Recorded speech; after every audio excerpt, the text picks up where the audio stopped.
Thinking about a million options, so just talking to stop doing agreement. I rock arenas, bringing the peace. I'm bumping that park in the car, pretending I got all the eyes on me. Got a bad baby and she's independent. Too many people older than me, they're seeking attention. When they want me about the goofies, man, I should've listened. And the smell of the money, my strangest addiction. She tit for dick, I let her lit, I had to dip. I'm off a fifth, I'm all rich now. I bought a whip, I paint a paint, it drive itself. The fuck you think? Yeah, I'm rich now. Hey, little mama, yeah, you heard about me. I'ma pop you like a pea, yeah, at a mommy. Yeah, feel so.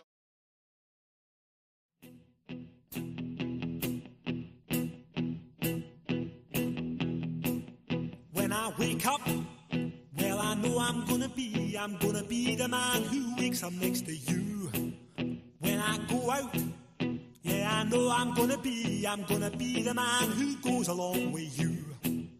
If I get drunk, well, I know I'm gonna be the man who gets drunk next to you. And if I heaver, yeah, I know I'm gonna be the man who's heavering to you.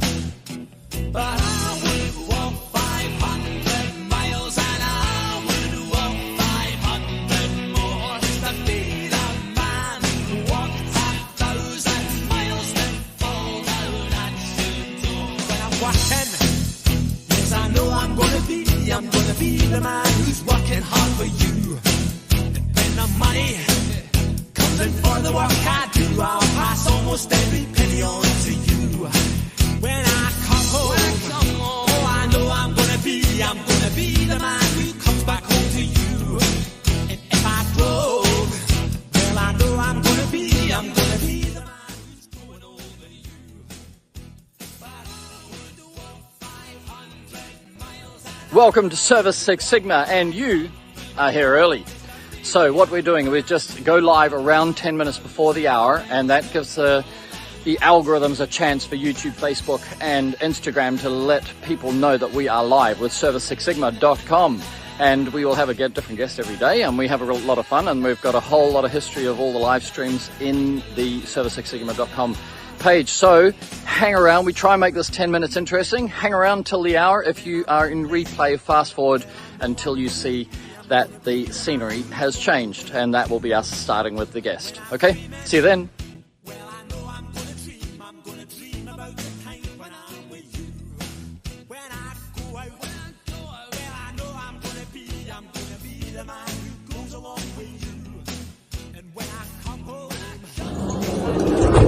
Ben here with Epic Exterior Services and president and co-founder of Service Six Sigma. Welcome to today's show, Service Six Sigma.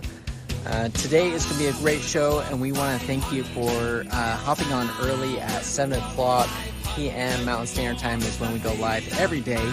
But you are here early, so we go about 10 minutes early before the show starts, just so that Facebook, YouTube can do its thing in the background.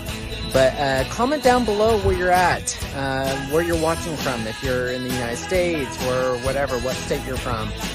So comment down below to let us know where you're watching it from. And if you are on the job site and watching or listening to us in your ears or whatever, or headphones, comment down below. Let us know what you're doing, what type of job you're doing, window cleaning or pressure washing or whatever.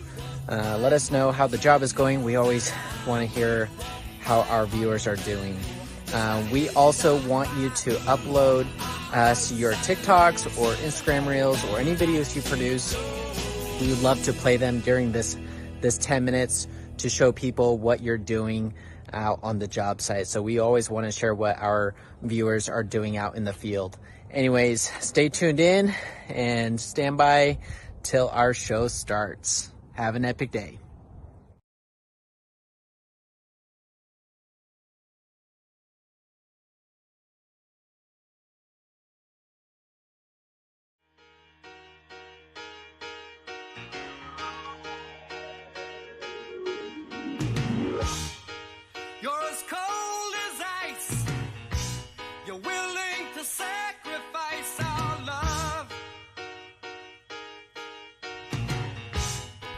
Ben here with Epic Exterior Services. Wish you guys all an epic day. Thank you for joining our live stream at 7 o'clock p.m. Mountain Standard Time. We thank you for joining. You're going to learn so much out of this Service Six Sigma.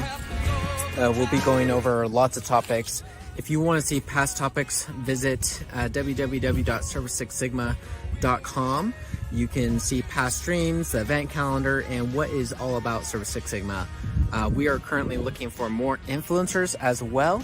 So if you want to be part of the leadership team of Service Six Sigma, contact us today or message me privately, and we will get you started. Have an epic day. Bye-bye.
Looking for a better way to get up out of bed instead of getting on the internet and checking a new hit. Me get up, first shot, hip strut walking, a little bit of humble, a little bit of cautious, somewhere between like Rocky and Cosby's for the game. Nope, y'all can't copy yet. Glad moonwalking, and this here is our party. My posse's been on Broadway, and we did it all way. Grown music, I shed my skin and put my bones into everything I record to it. And yeah, I'm on. Let that stage light go and shine on down. Got that Bob Barker suit game and Plinko in my style.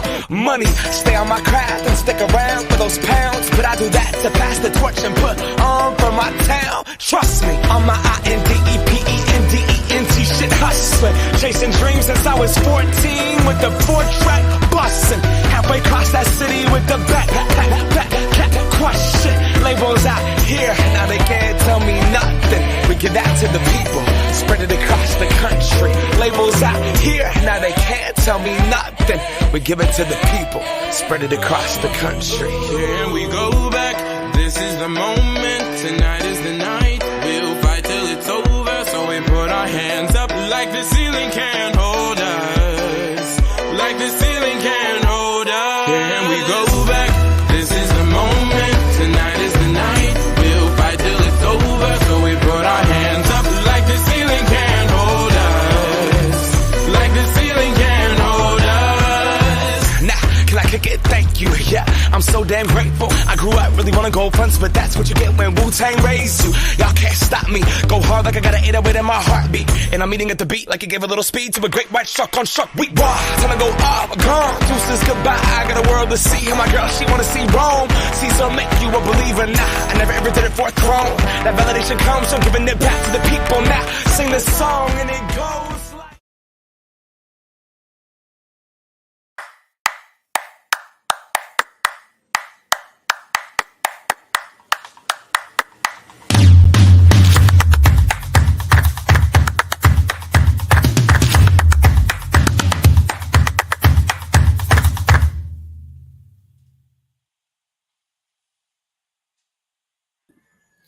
Boom! Oh, wow. And we Boom. are live. We're a late start today, Ben.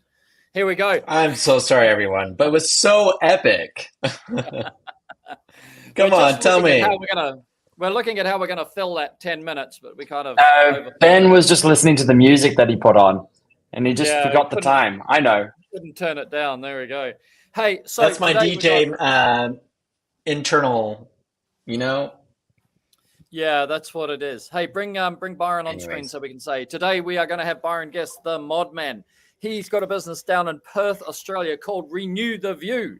And so that's what today's going to be about. Sorry, Byron, we're running a little bit late. I'm just going to do a quick rundown on what Service Six Sigma is. Service Six Sigma is for the service industry, not just for window cleaners, not just for pressure washers, but for the whole service industry as we see it. We want to see how to cross-pollinate the skills and attributes and successful functions that are in each of the service industries and see if we can, bring more into our industry. So it's all about the service industry, and Six Sigma is a business principle, which is the perfecting of process by the reduction or elimination of known errors. So you're basically going towards perfection. Six Sigma businesses are like the airline industry, where you can't have plane crashes, the nuclear industry, where you can't have nuclear meltdowns. And so they're as perfect as possible. And then what we've done is we've broken business into 6 sectors. So they are, there they are there. We can attract a customer, that's your marketing, convert a customer, that's your sales, deliver the service, that's what today's all about, tools and technique and efficiency. Then we want to control, which is admin, systems and processes, training manuals, training procedures, standing operating procedures, all of that. So ACDC is how you're going to remember: attract, convert, deliver, and control. And that together, you can then scale your business. And that's where you start adding vans if you want to, right? If you want to. Now, if you don't, you're still going to benefit, because at any time, if you ever need to do anything with your business, even if you just want to sell it, all those systems and processes make sense. Having scaled your business, you've got money. And we had this yesterday with Brian. It's the chance to give back to the community, use your time to do something else, share your knowledge, which is what Mr. Byron Guest from Renew the View in Perth, Australia is here for today. Byron. Thank you very much. G'day, Perry. G'day, Benny. Thanks for having me on. We also have here Harrison and Noah. I'm here.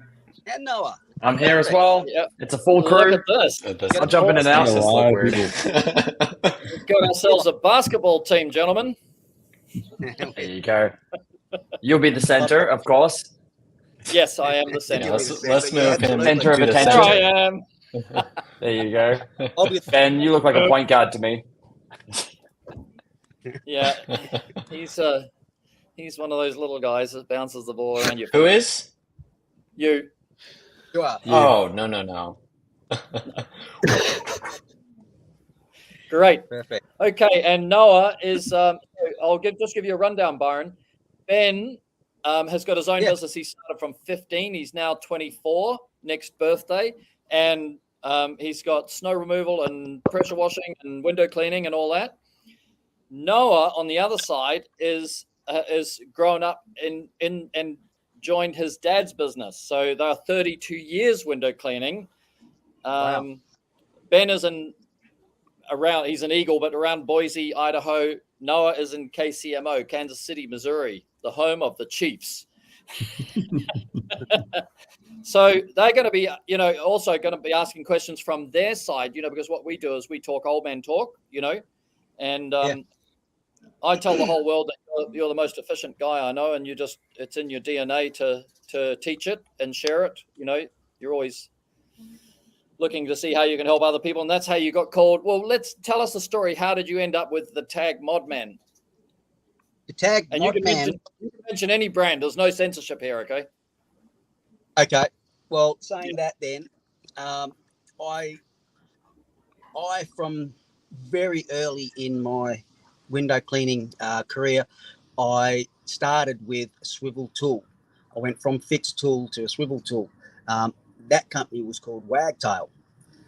So I wanted to give myself some sort of persona, so that, a lot of guys go, Tom, who's Tom? But if you say, I don't know, we're trying to think of something else now. Epic Ben. Epic Ben. Epic Ben. Oh, Epic Ben. Yeah, I know Epic Ben. Yeah, that's it. Yeah.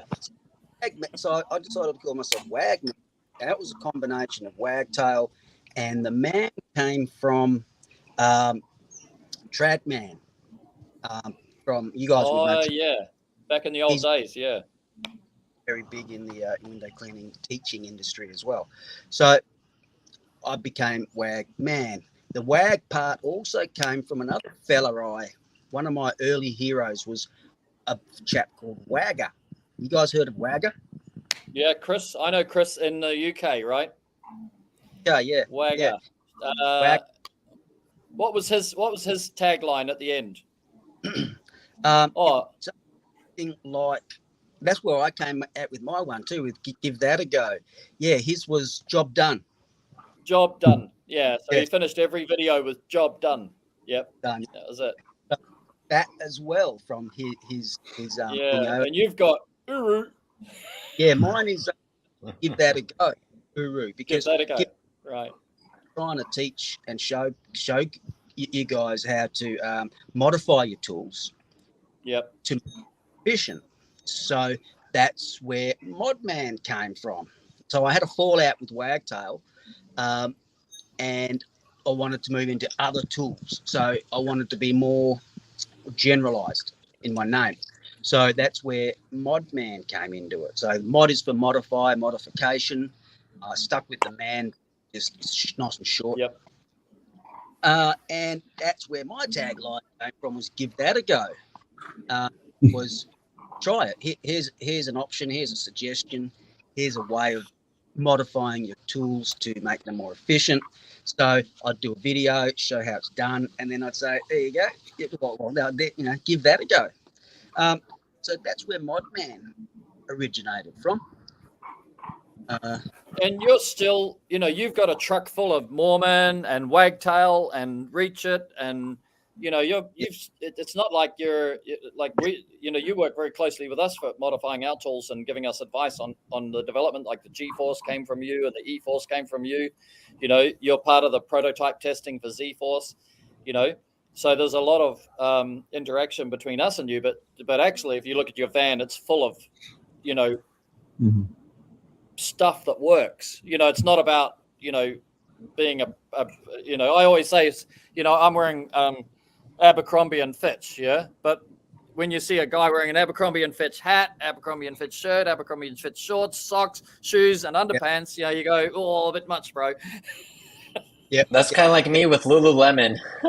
I got Lululemon underwear, socks, shirts, pants, jackets.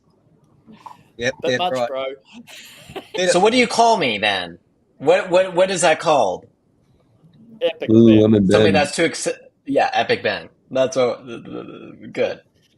Yeah. But so one of the problems with that, having to use say 3 or 4 tools to do the one, to create the one, to do the one job, I end up putting those 3 or 4 together to create the one tool, which ends up a bit like, I don't know if you can see that, but ends up a bit like a monster. But that's where the modification comes in. So you're taking one part of the tool that you like, another part from another tool that you like, and putting them together. That's the what was your first modification that you'd say was a significant percentage and increase in efficiency? Good question. For me, it was getting the clips and the pads to work correctly with the swivel tools. Right, where they flip over the top or they flip up from underneath. Yeah.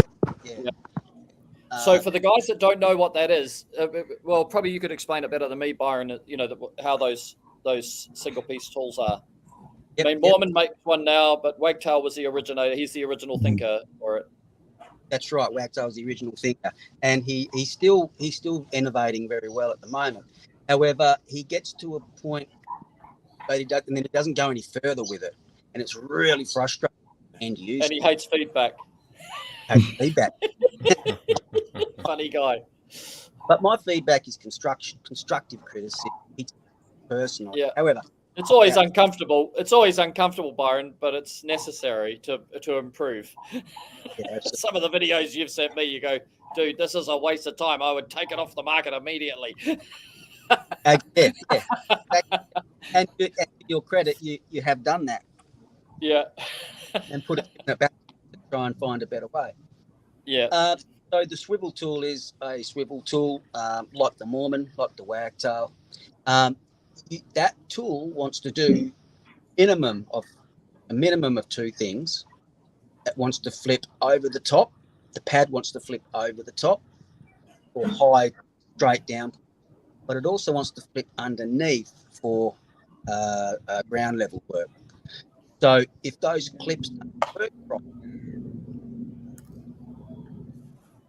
the closeout doesn't work properly, the fact that the pad stays in contact with the clip that tends to fall out, it's just an absolute frustration, and it has been a frustration of mine for many years. And I always said to everyone I speak to, even with myself and any manufacturers, that I'm not the inventor. I don't invent these things, but I do modify them because of my frustration level goes through the roof. If I have to fart around with it, or not use it as it was intended because a part of it isn't working as efficiently and as effectively as it should. So that's where modifying the stuff to make it work. And then I'd like to take that modification to the manufacturer and say, look, this is I've changed like 1% to 10% of the thing just to make it better. But the pushback from Wagtail has been horrific. I think I've heard the same, because the guy who helped MODMAN develop their tool, he also had a frustrating time. It is difficult as a manufacturer because it's so costly to change things. Sometimes you watch us. Sometimes it takes 2 or 3 years to bring a product out.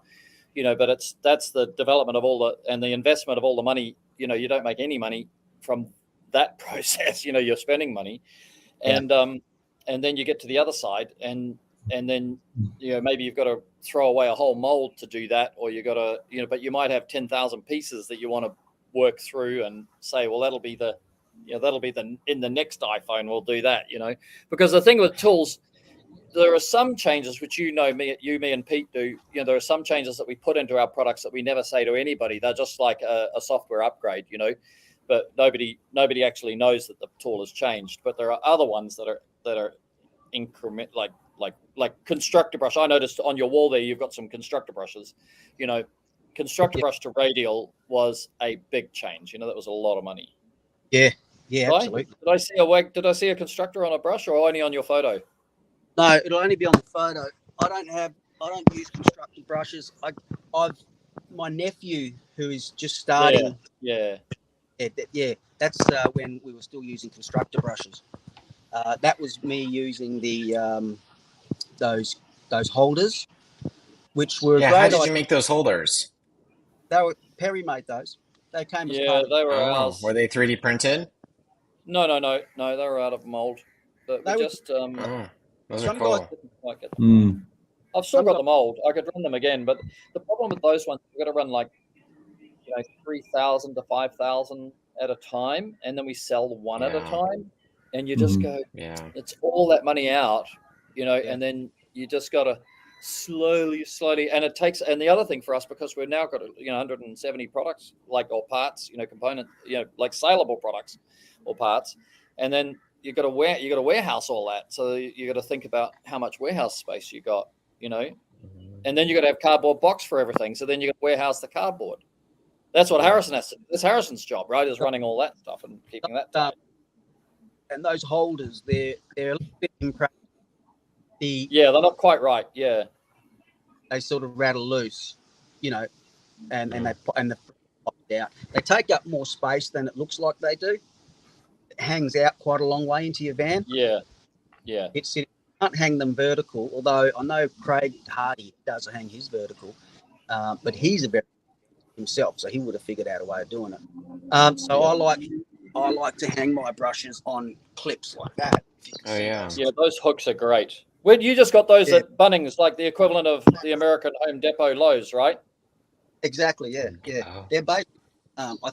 They're like a wall unit setup. They come with a whole wall unit, but I just put it into plywood, into mine. They hold two small radials, like the 6-inch. Can you The see lights that? and the ultralights, yeah.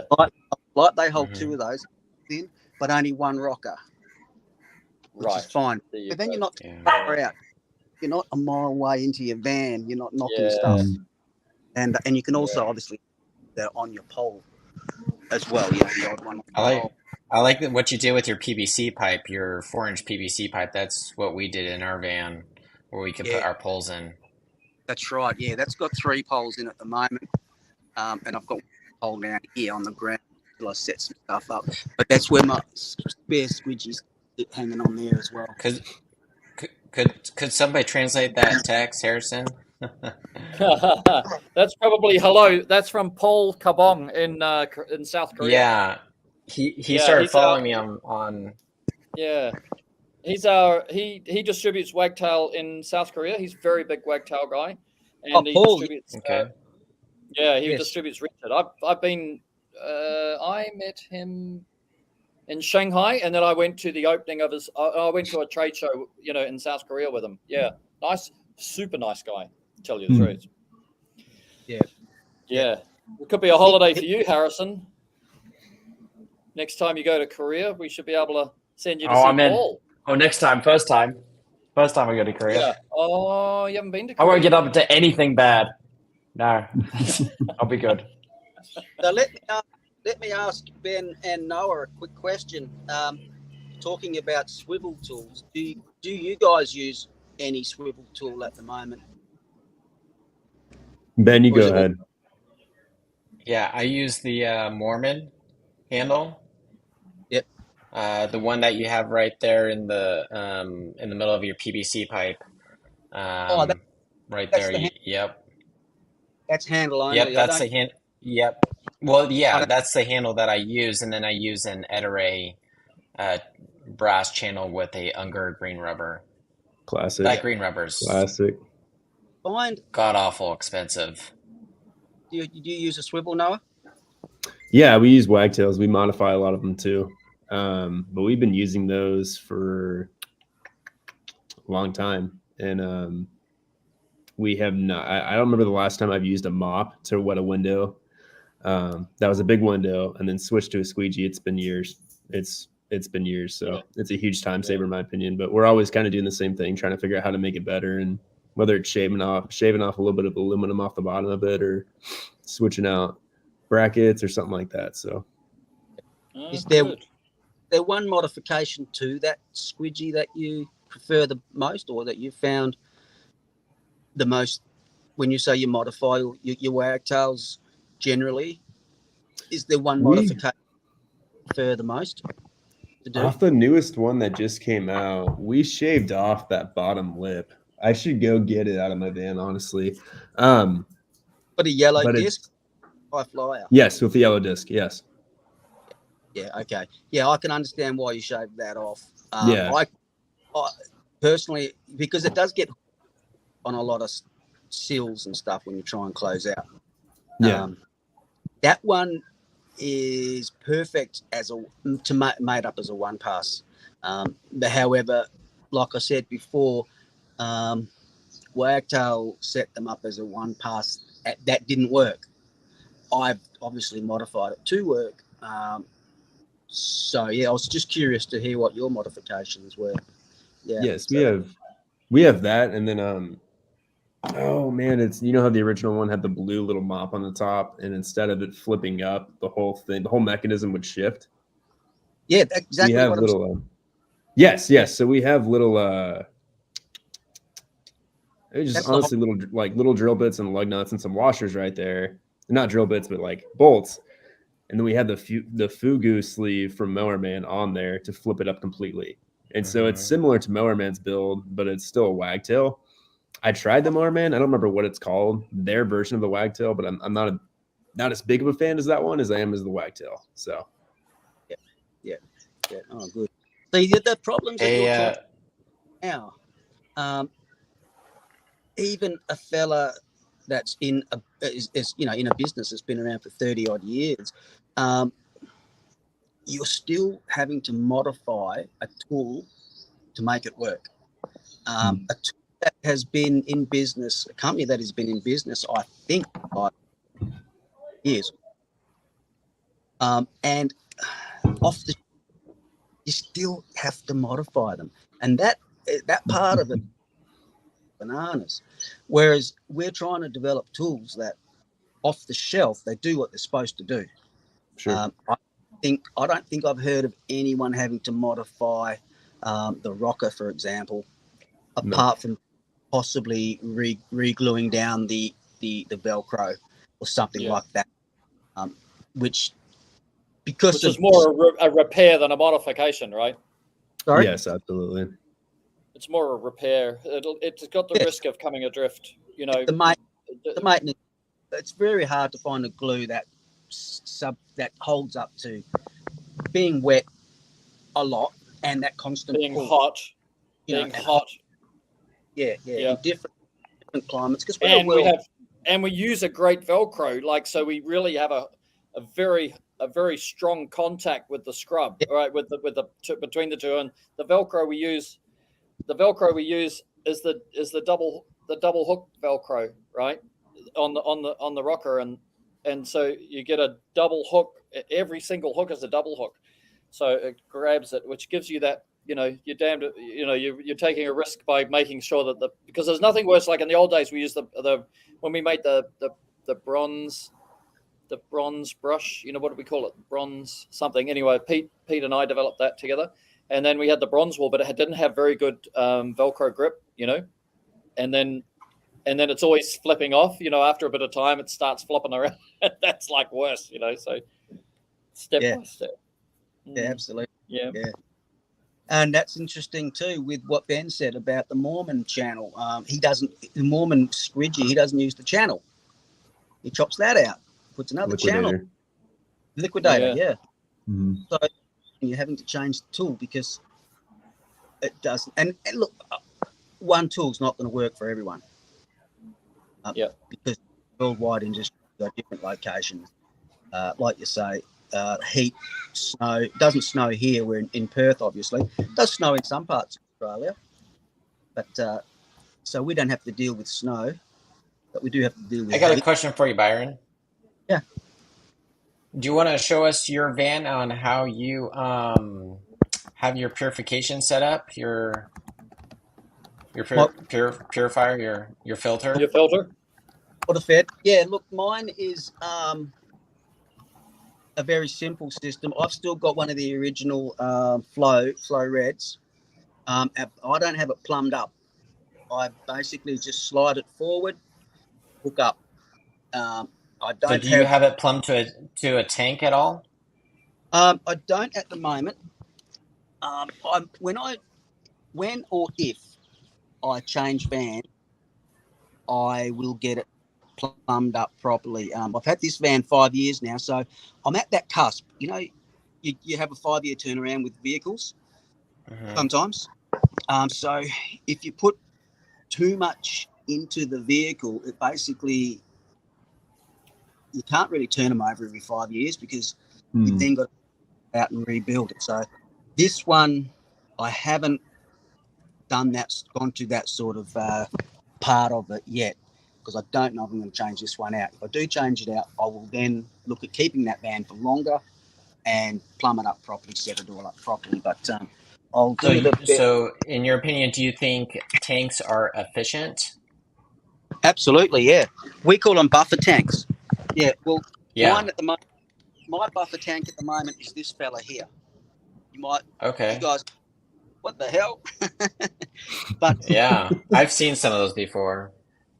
That for me, as a one-man band, I've got my tanks, my water barrels under here, so, and the flow. Before you go on to that one, how long does it take for you to go through that tank there, that cart? Well, I use that as a buffer. Like, let's say the water was flowing on constantly. How long would it take for it to empty out? Like how many No, he's gallons per buffering. minute with it? He's buffering. It So doesn't he's empty filling out, and using at No. the same time.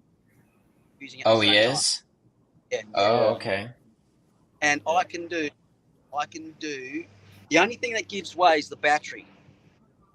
Hence, I have a spare battery sitting up here for this, so I can charge one while I'm using this one. One gets charged. That's if I'm doing huge, super big jobs.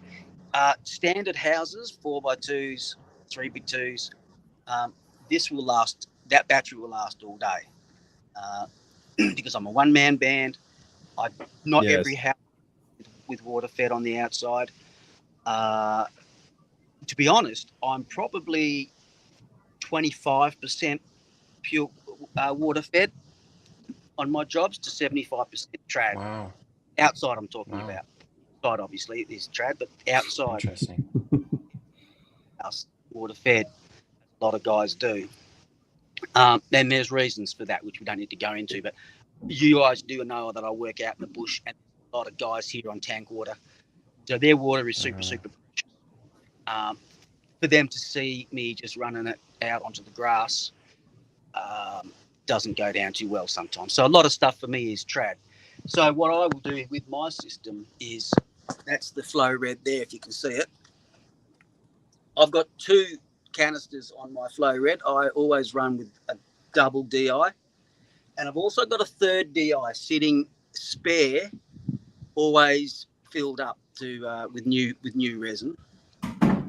I'm on the field, and this one just blows out really quickly, and sometimes it does, depending on the TDS where you're at.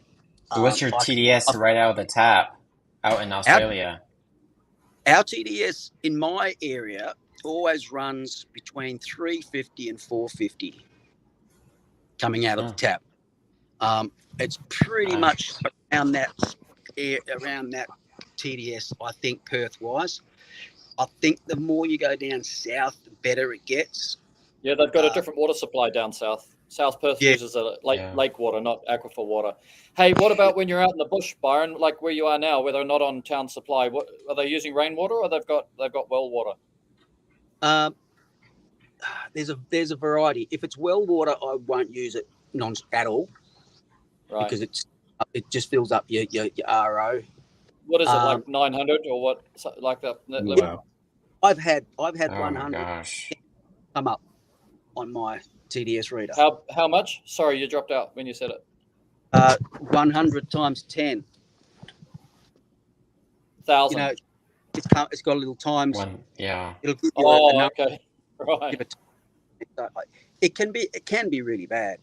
The tank, the rainwater here is really, really good. It can come out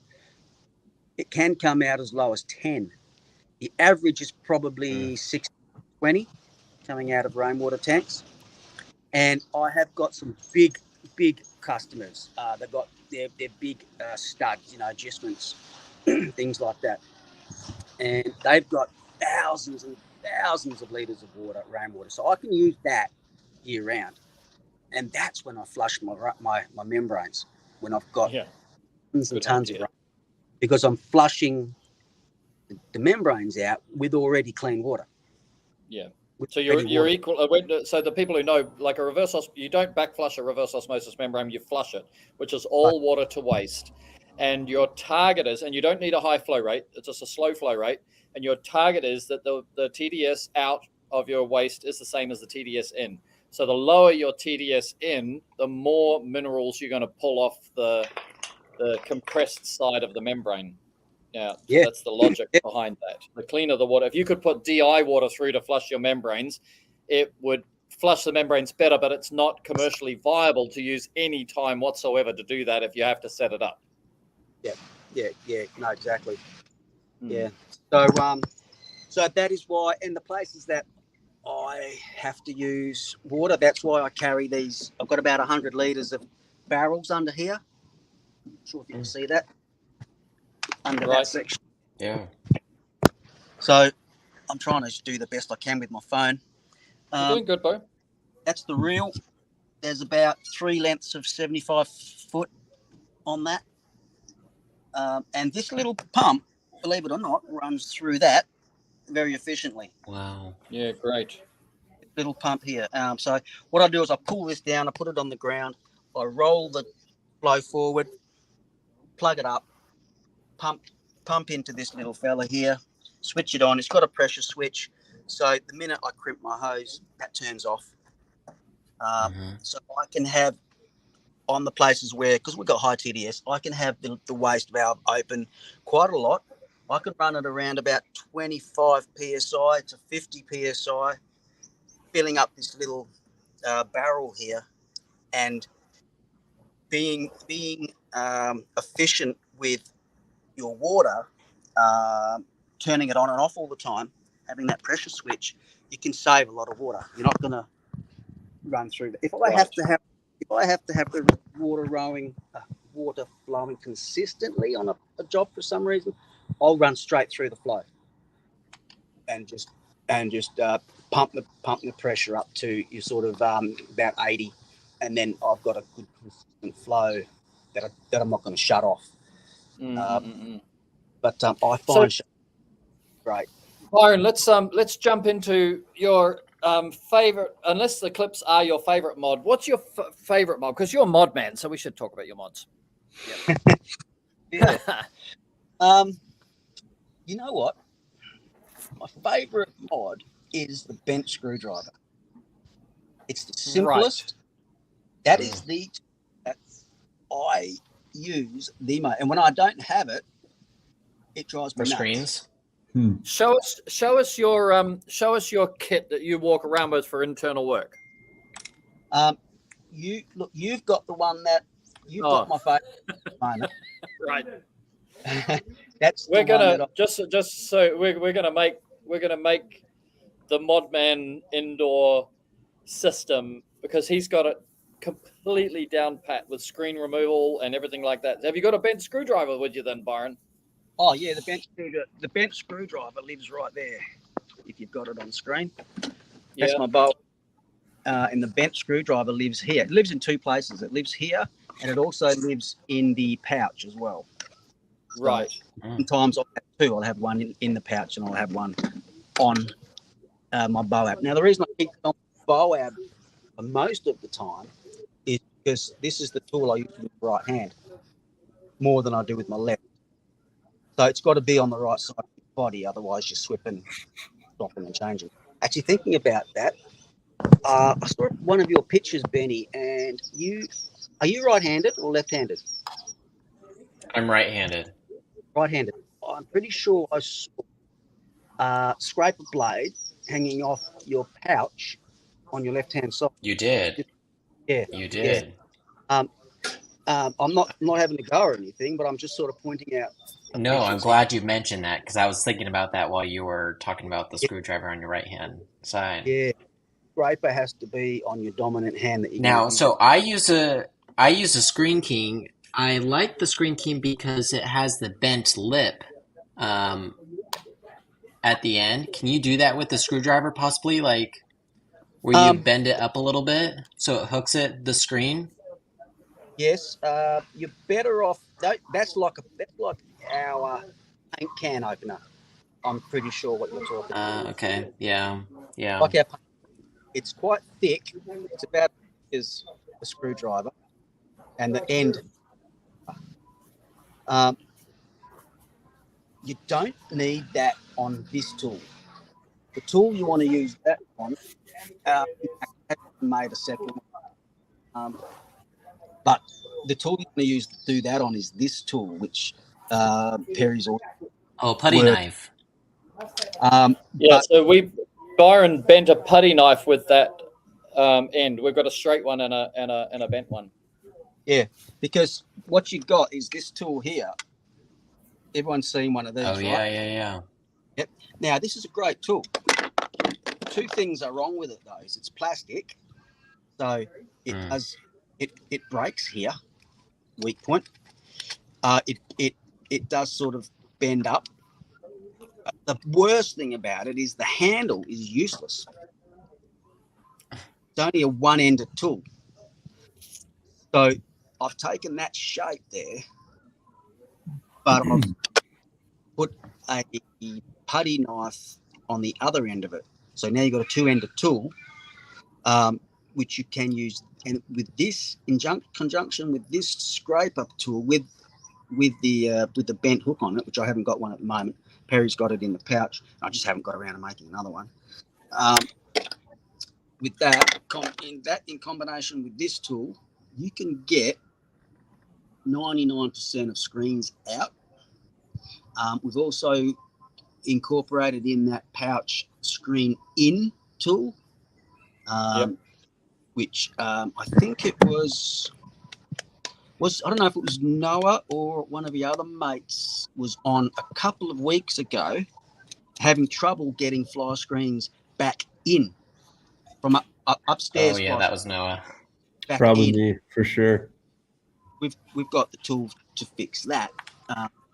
That's coming in the kit as well, because that's universal. You know, a lot of screens do pull out from inside and go back in from inside, but a lot also have to go out from inside.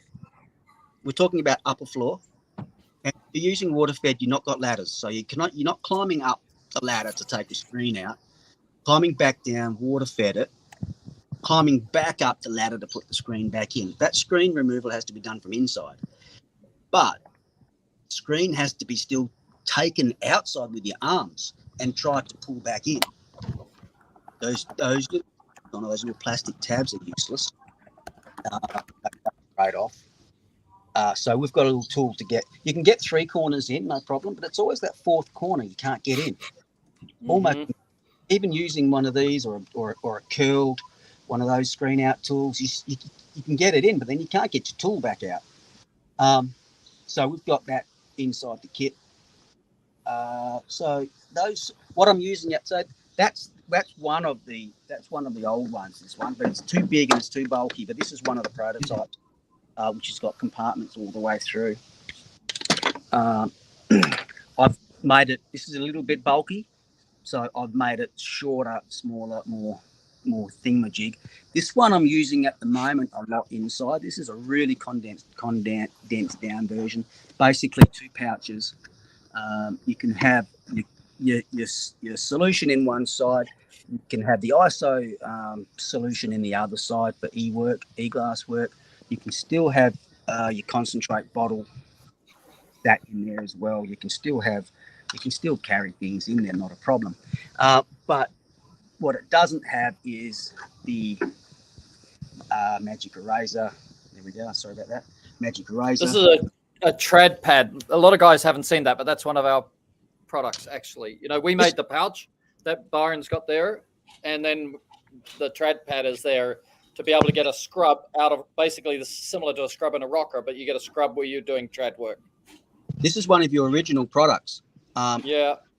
And that's where a lot of my pouches came from. A lot of the original products. In fact, this one here is one of the original pad holders.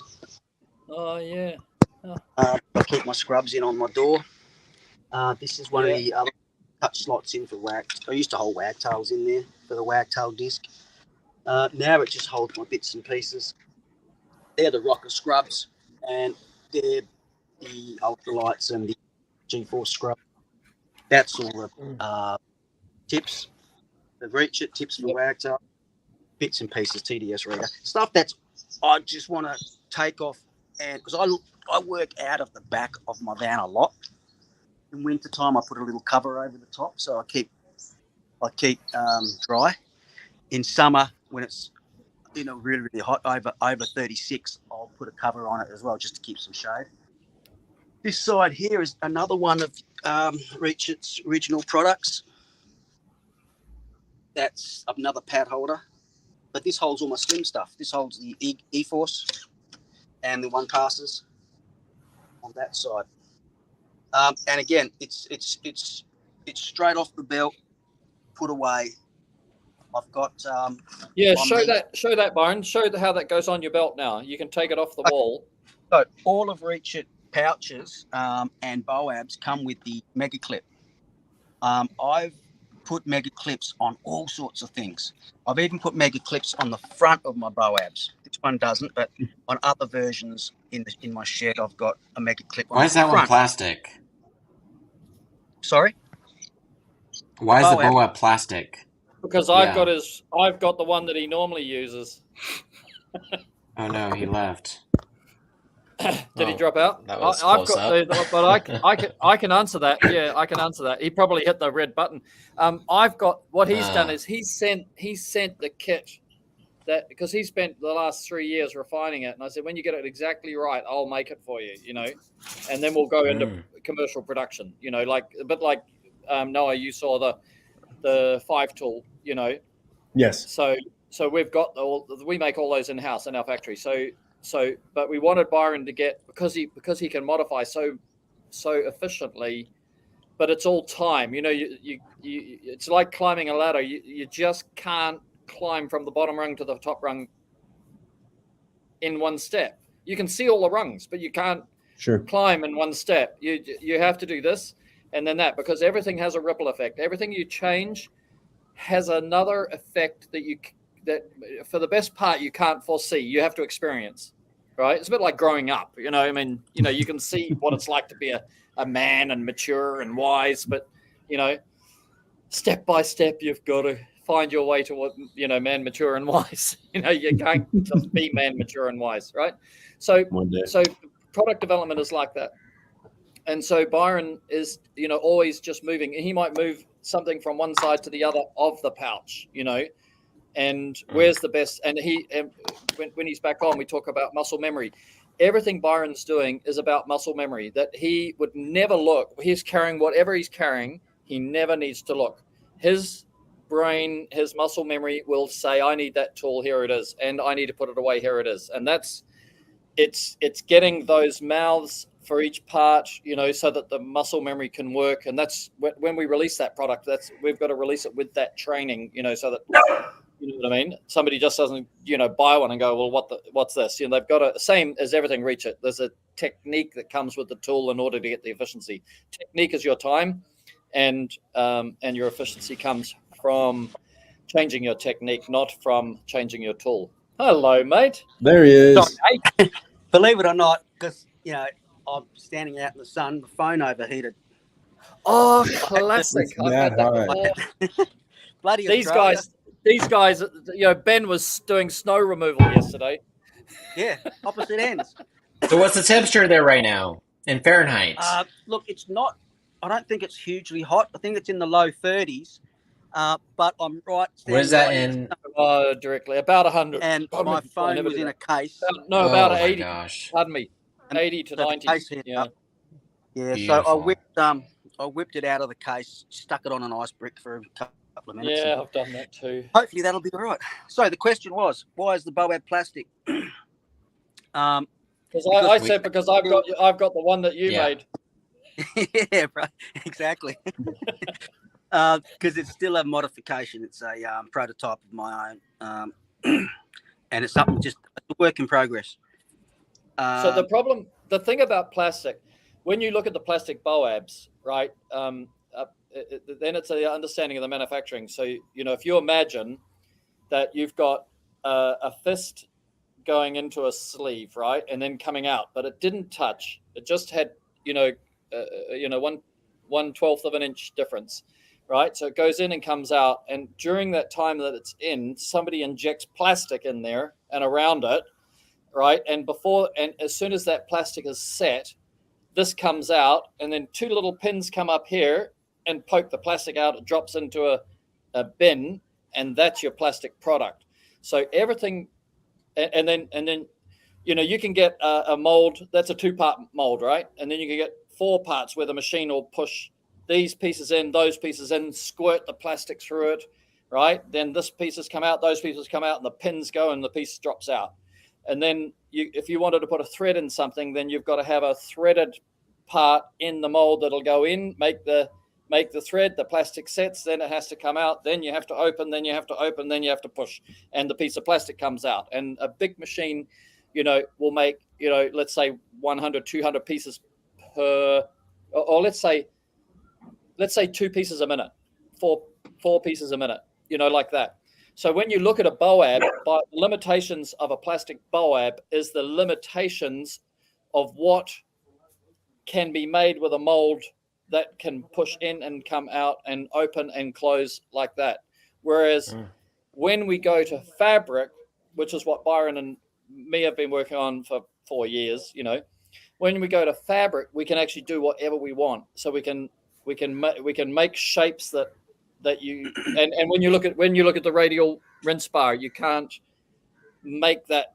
You know, you can't make. You know, you'd have to have for the jets to go out, you know, around the outside edge to make the radial jet. You'd have to have a mold piece that comes in like this, another mold piece that comes in like this, another mold piece that comes in like this. You know, so the mold would be, you know, like crazy, impossible. $200,000 and run, and there may be no machine that can run it. You know, so the progression is to take, you know, MODMAN's brilliance and make it from by hand from PVC.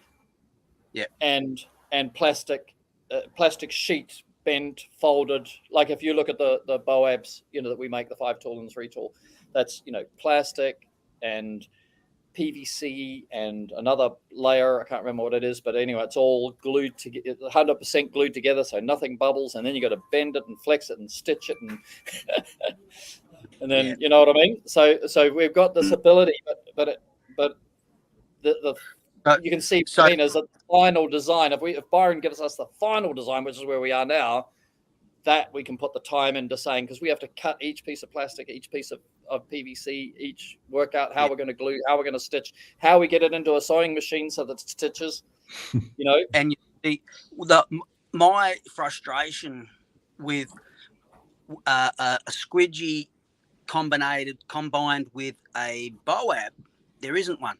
There is no Boab out there at the moment that suits a squidgy. They all fall in, they all fall out, they all rubber rub. Rubber rub is huge. Rubber rub is terrible. So, you know, and I've been trying to fix that problem for years. And I think that, but the problem you have with that is if you design a Boab, it's not going to suit every single squidgy, because wagtails have got discs, the Torres don't, you know, and so on and so on. So they're not, it's not universal enough. So we're trying to design a Boab that suits the squidgy. So we're developing the squidgy first, then develop the Boab to suit the squidgy. And that Boab you only use with that squidgy, because we want to make a squidgy that is, it's going to do sort of 5 things at once. You only need to buy one squidgy, and you'll get sort of 5 tools in the one. So you only need one Boab, because you're only going to need a couple of tools rather than 4 tools hanging off your belt. So anyway, that's why it's plastic. Going back to these things before we run out of time. By the way, Byron, Peter, yes?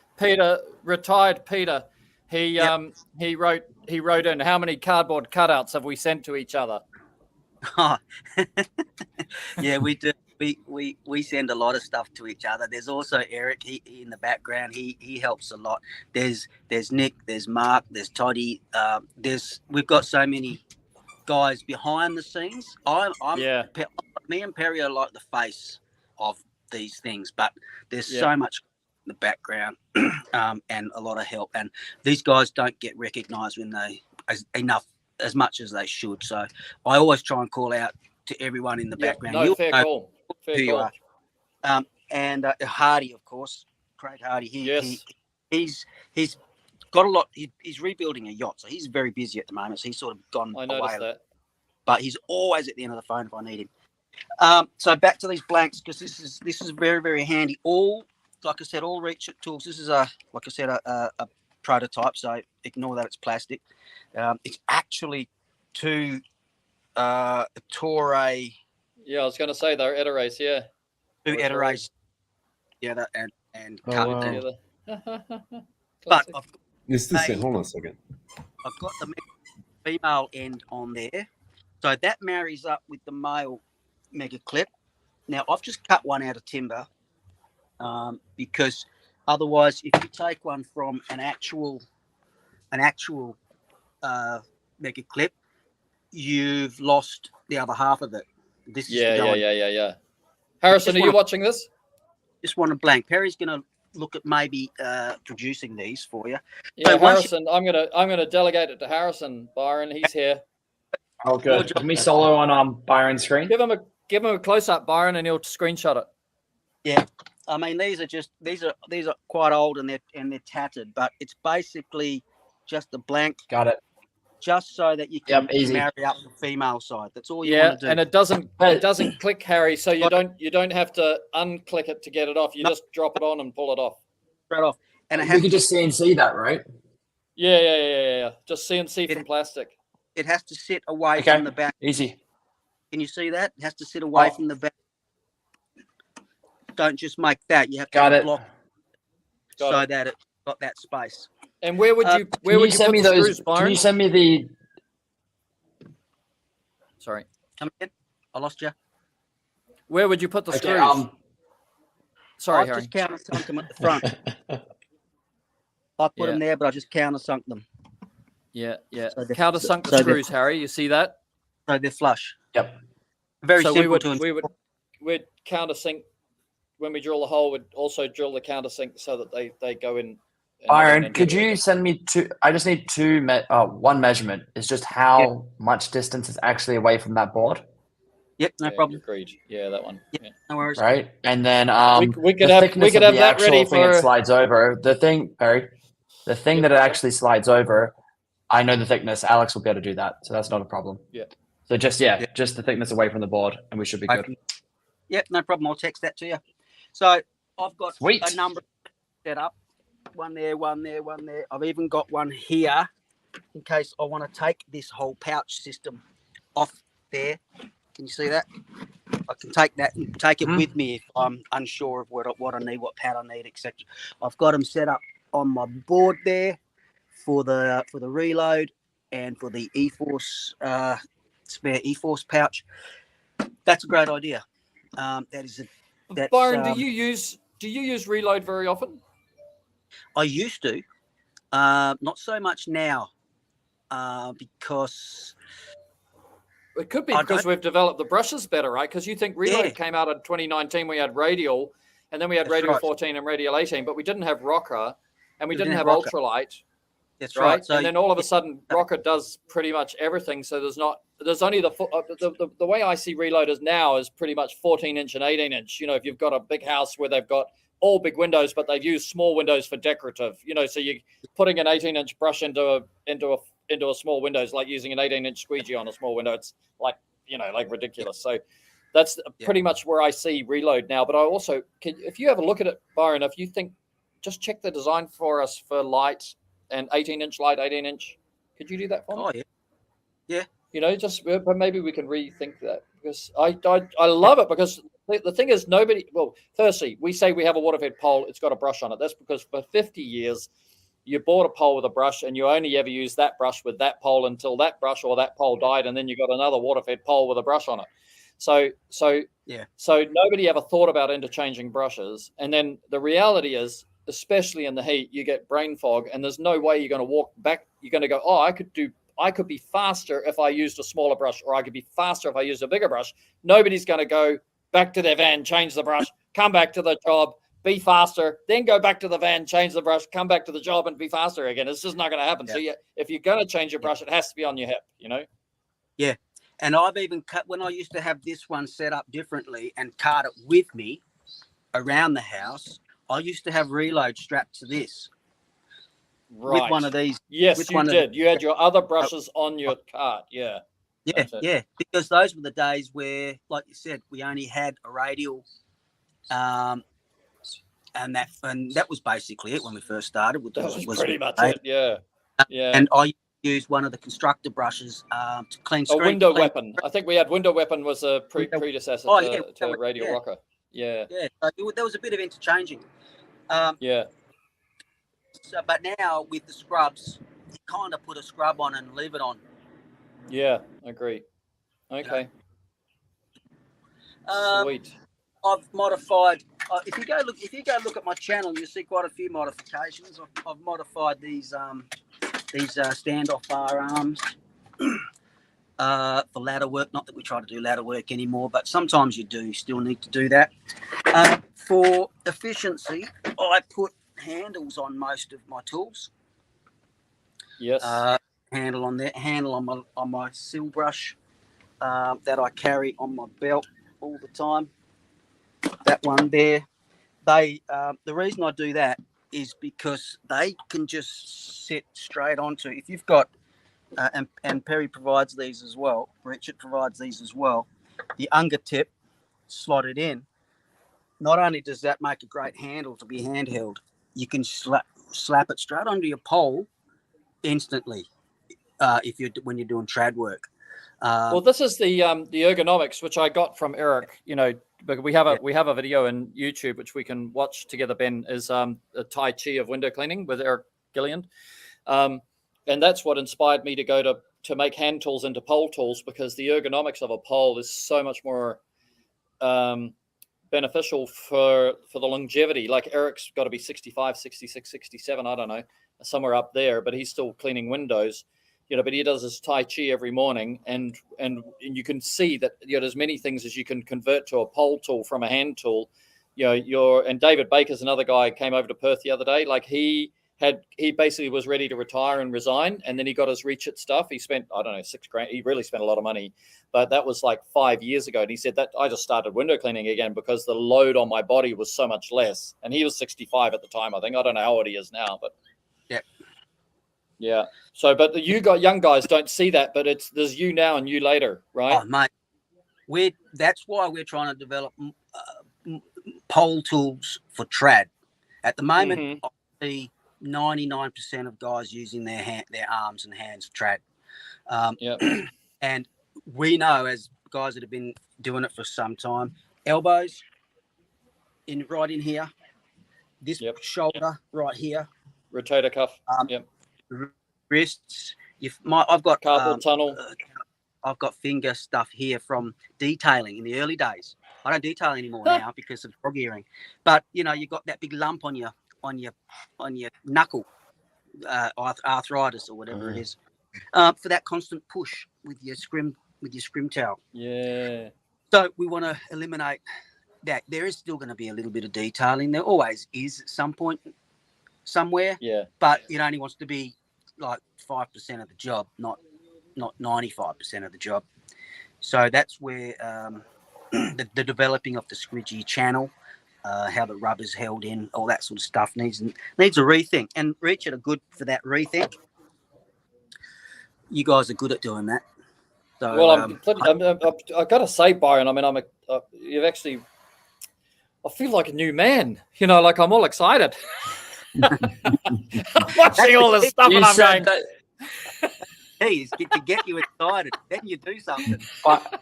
Byron Perry's been like, all right, it's the last tools. All right, we've got one last tool for the window cleaning industry. I've got it, right? That's this, like we've done it. We've done so much, right? That's enough. It's enough. And then look, I can see him today, and he's going to be sending me these like napkin drawings about like what's the next thing.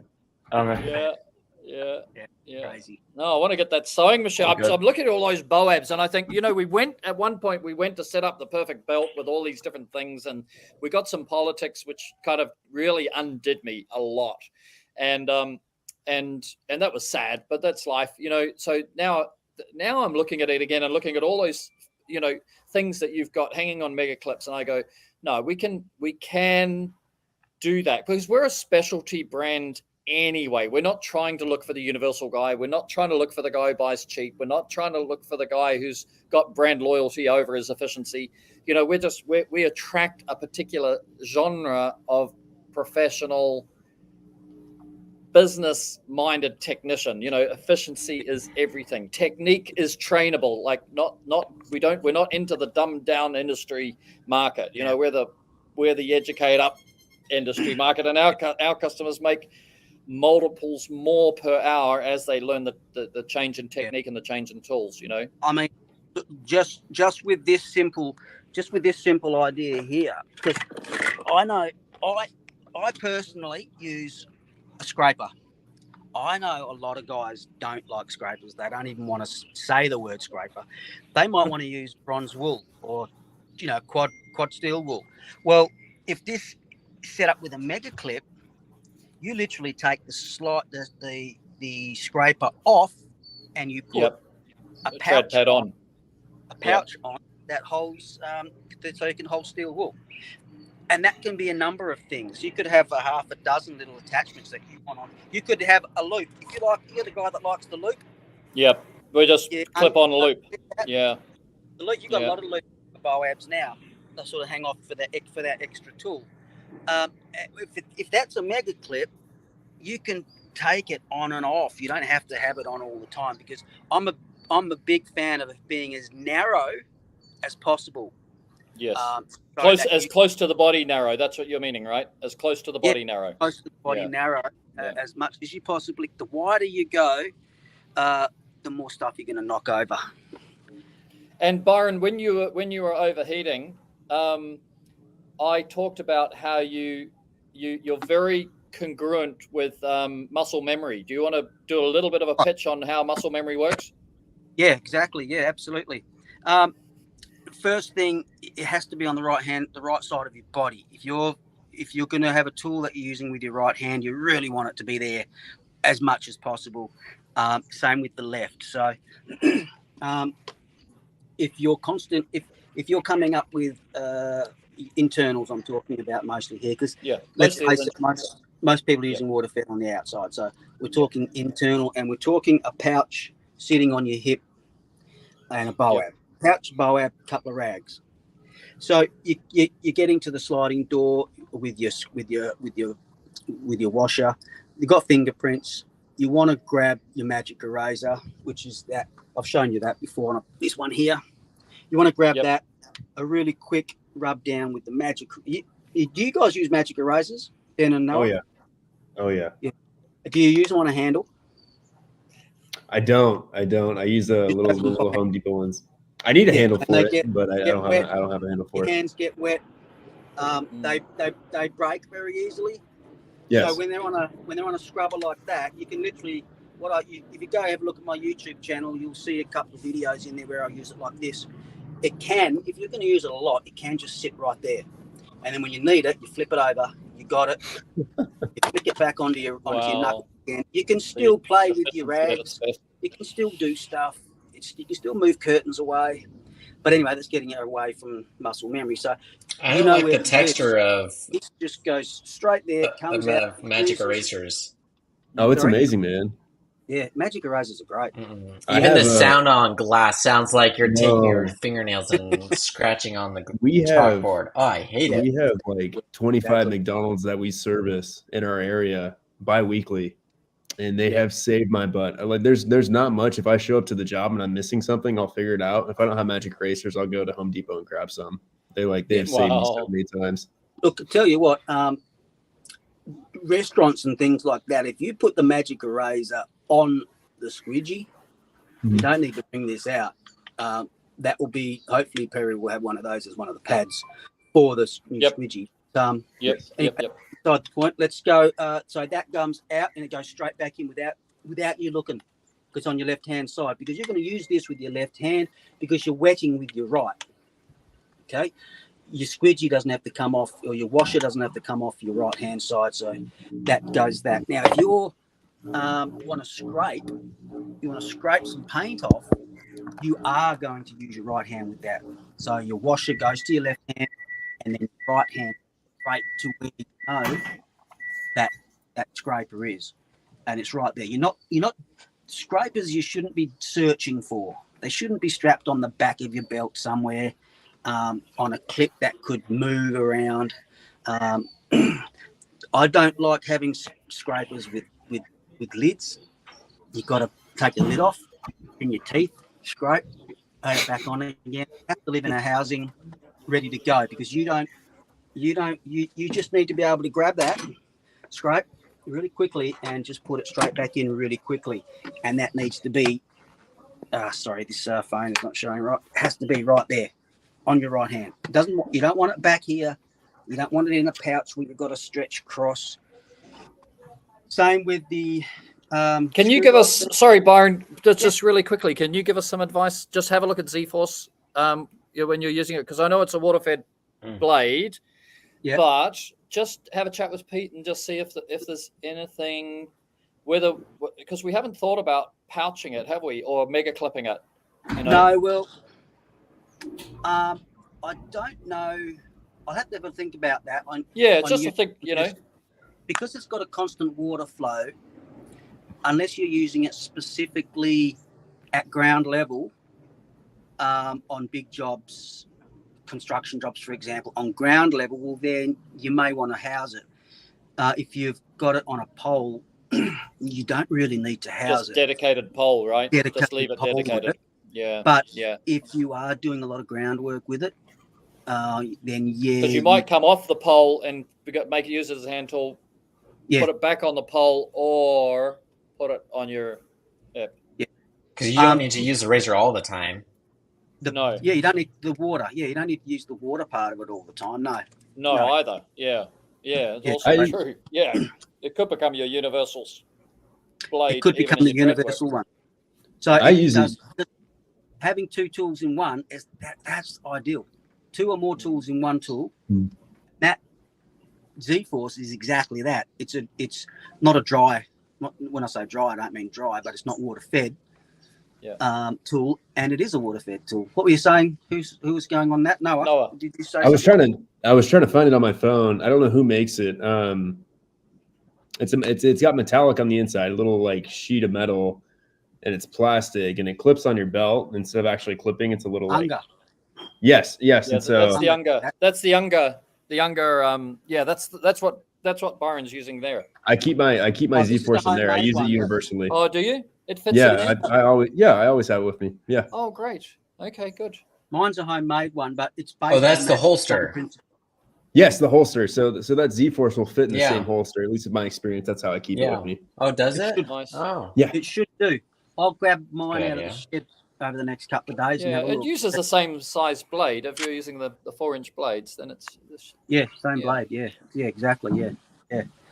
Great. All right. All right. Well, we don't want to go too much over time, I guess. The other thing I do a lot is carry the detergent concentrate with me a lot, so that you can refill anywhere in the house or anywhere in the block. Do you guys carry concentrate with you? Oh yeah. Concentrate. Like detergent concentrate. Detergent concentrate. Yeah. You carry that with you? Oh yeah. Well, I use Dawn and Winsol, I think it's called. Super Slip. Yeah.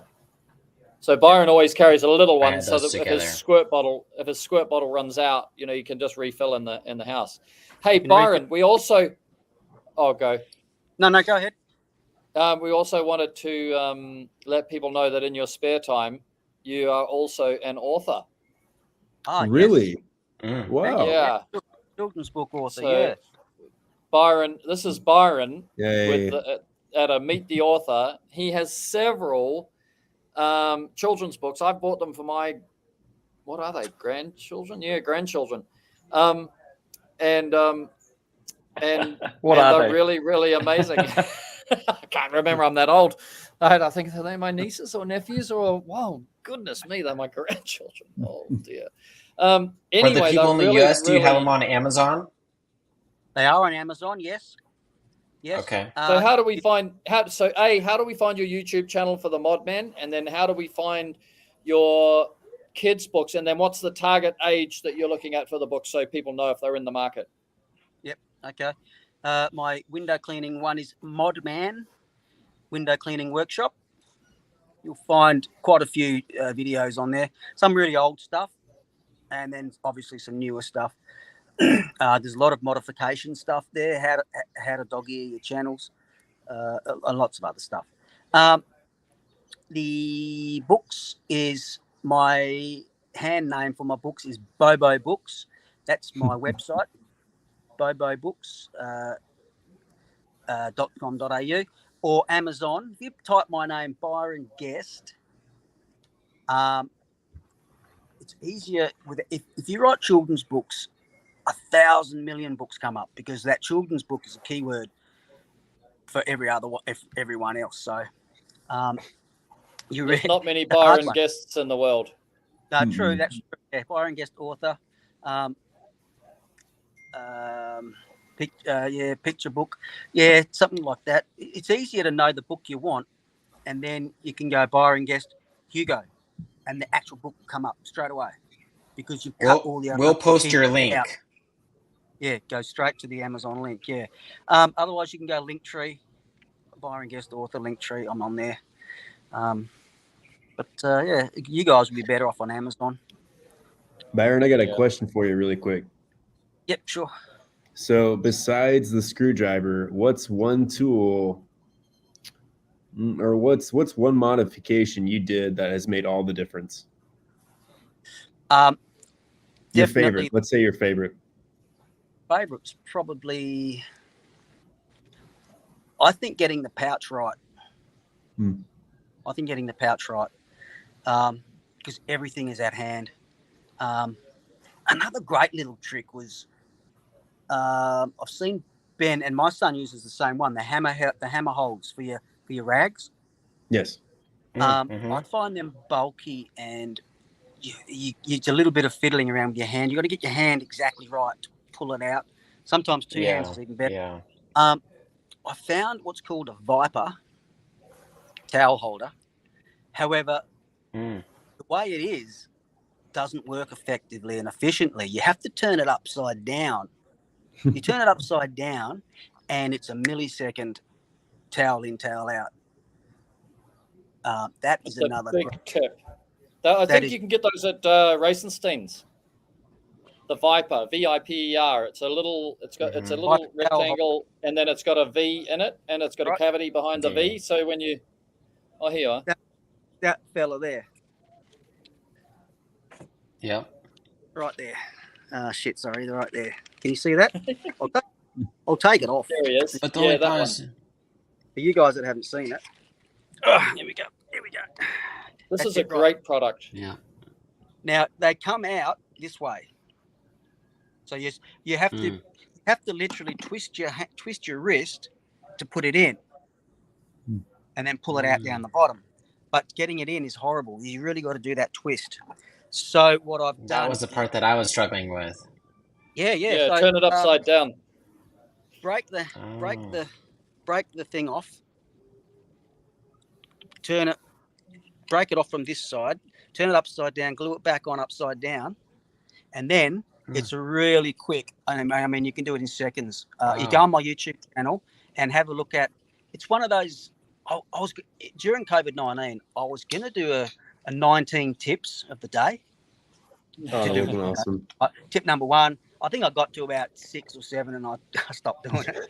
But tip number something or other, you'll see that, and I give you demonstrations on how hard it is to do correctly. And how super simple it is if you just turn it upside down. Now I got a question, if you don't mind me asking, Perry. Yes. And I know we're going over time, but I'm super curious on this It's question. question time. It's question time. Go for it.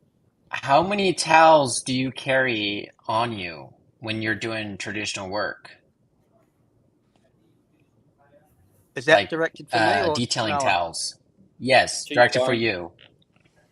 For me, I carry one of each, one microfiber and one detailing towel. I will often, what I do is there's another modification for you. My bucket here, I've modified this bucket up. What I do is generally I grab this, when I'm about to go inside the house, I'll take this and I'll put it at the front door.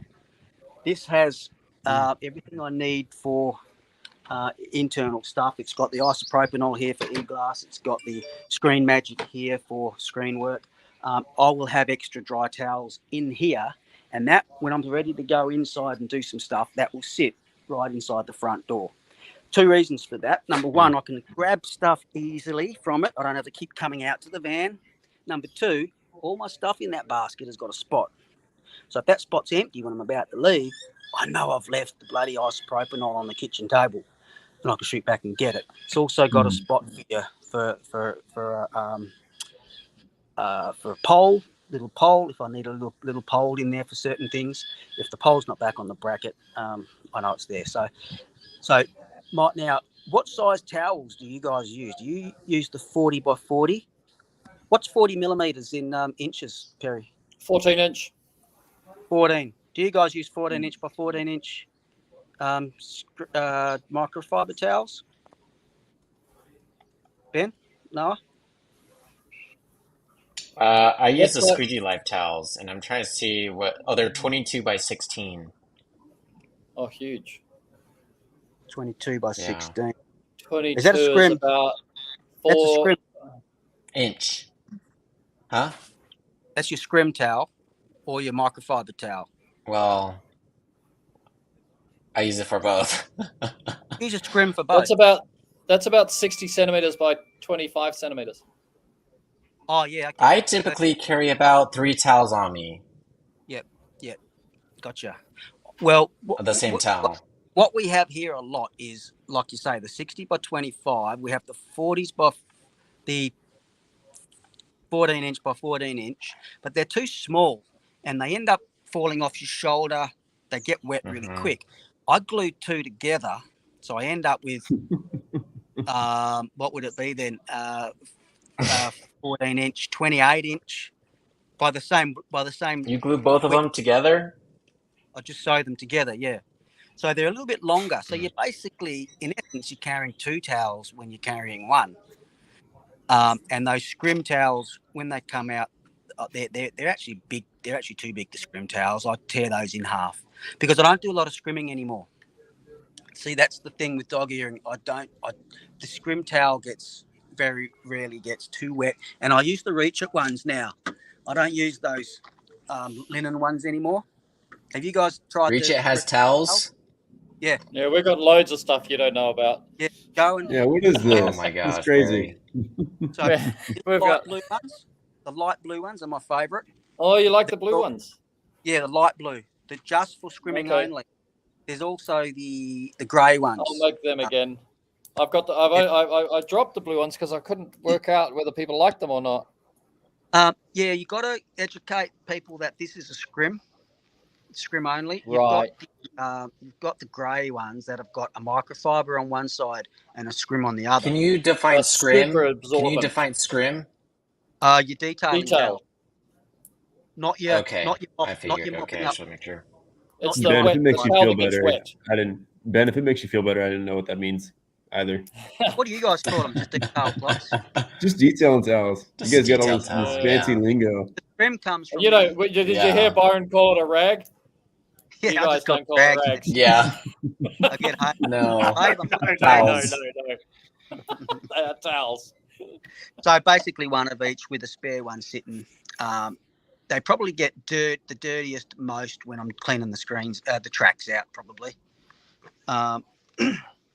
Because inside, when you're doing regular work, it's pretty clean to start with.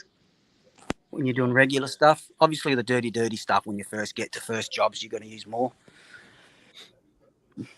But yeah, in essence, yeah, that's 1-on-1. Oh, Byron. I'll use a big towel at the front door and stuff like that, just to catch, wipe your feet on, things like that. Ben, can I ask one more quick question? Sure. Yep, go ahead. How do you clean tracks? I have where is my track cleaner here? I use this vacuum cleaner here.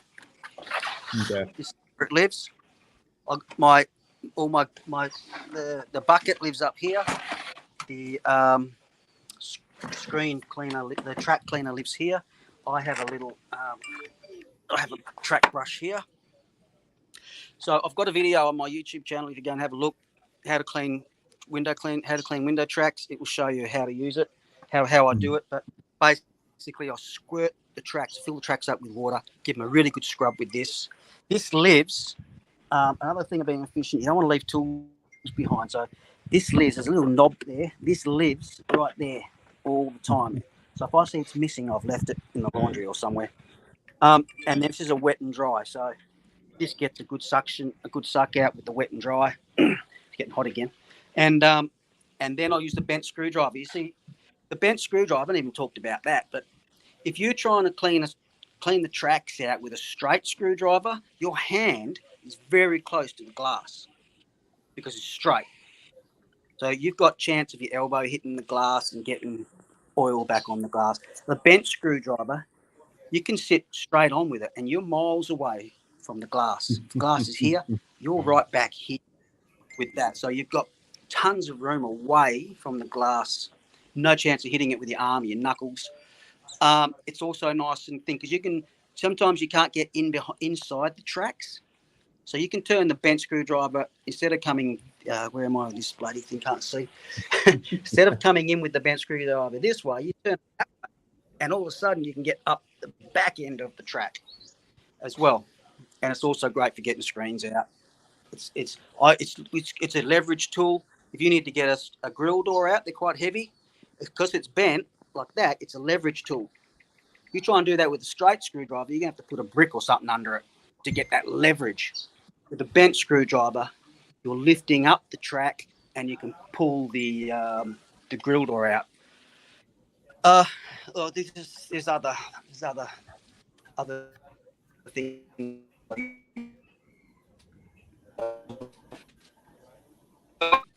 Uh-oh. Yeah. Uh-oh. Oh, you're there. Uh-oh. You froze for a second, Byron. His phone's getting too excited. All right. That's his phone telling him to get off. Byron has closed the...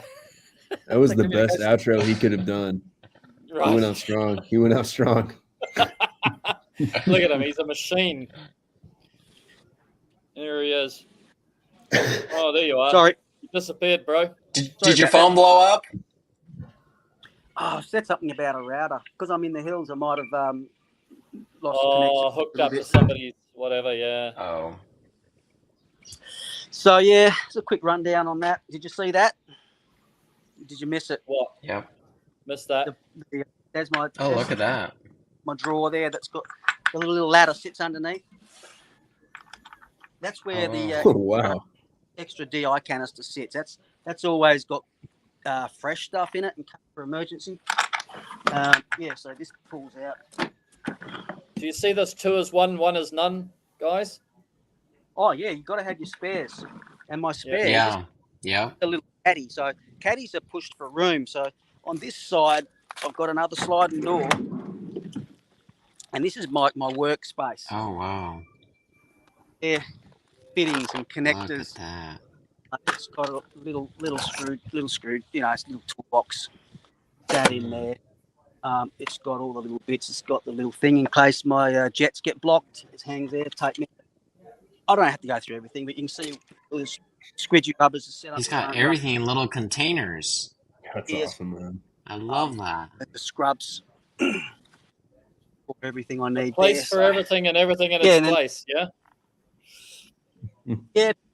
You can just check, especially in here. You can check if you've got an empty spot. You know you've left something somewhere. You guys will be able to get all that stuff off Uline because it's actually warehousing. All of that stuff is warehousing stuff, and Uline has all the warehousing stuff. So, and also you could talk to Jason Hatch. Yeah. You know, we could even get Jason. Because Jason used to do warehousing. He used to do warehousing for us for 2 years, but he was a warehousing guy before that. For several years before he got into window cleaning. Yeah, but laying out all that stuff the same way as you do in a warehouse makes perfect sense because that basically Byron's carrying his parts, his shop with him. His shop with him, yeah. Because I've been just using those Milwaukee pack-out cases, drawers, and hooks. But that's good. Yeah. Right. Looks like we're losing connection a little bit. Yeah, mate. All right, and we're at 10:30, so we're over time. I'm going to get back to work. All right, how do you close out, bro? Yeah. Oh, that's good. Oorroo. Oh, he's disappeared. He forgot. We missed it. Oorroo. Oorroo is a country country. It's Aussie give that a try. Oorroo. Oorroo? Yeah. Is that what it is? Yeah. I don't even know what it means. Like, see you later, you know? Ben, what's Well, our that'll version be of it. that? Huh? So what's our version of that in America? What's the American version of Oorroo? Oh, I have no idea. Y'all? See y'all later? I guess. Oh, I have y'all? Yeah, no see y'all idea. later. Yeah, see y'all later, maybe. Yeah, there you go. All right, let's wind it up. Is he trying? Let's go to outro. All right. Thank you, Harrison. Thank you, Noah. Just a. Yep. For sure, we'll be able to get Is that Byron it? back. Okay. That is it, everybody. Thank you for joining. We will for sure have Byron on again next time. Oh, that was good. Bring him Anything on else? to say Oorroo. Yeah, bring him on to say Oorroo. Oh, yes. You got to say Oorroo. Oh, sorry about that. Are you I guys muted still myself. going? You got to say My Oorroo. The router went again. Yeah, couldn't go without my signature. This is MODMAN. Give that a go. Oorroo. Love it. Great. See you guys. Next. Okay, mate. Thank you, Thanks, Byron. Byron. Good It's work. not going to do it. What? Oh, love it. It's not going to do it with our small screens. I got Oh, my yeah. laser. Oh, there we go. Laser Yeah, time. I got it. I got Byron. I can't do it with two hands. No, Oorroo. can't do it. Yeah. See you, bud. Cheers. Thank you All very right. much. Thank you, Byron. Yep. Appreciate See you later, everybody. Nice to meet Peace you guys. out. it. I'll send you a gift.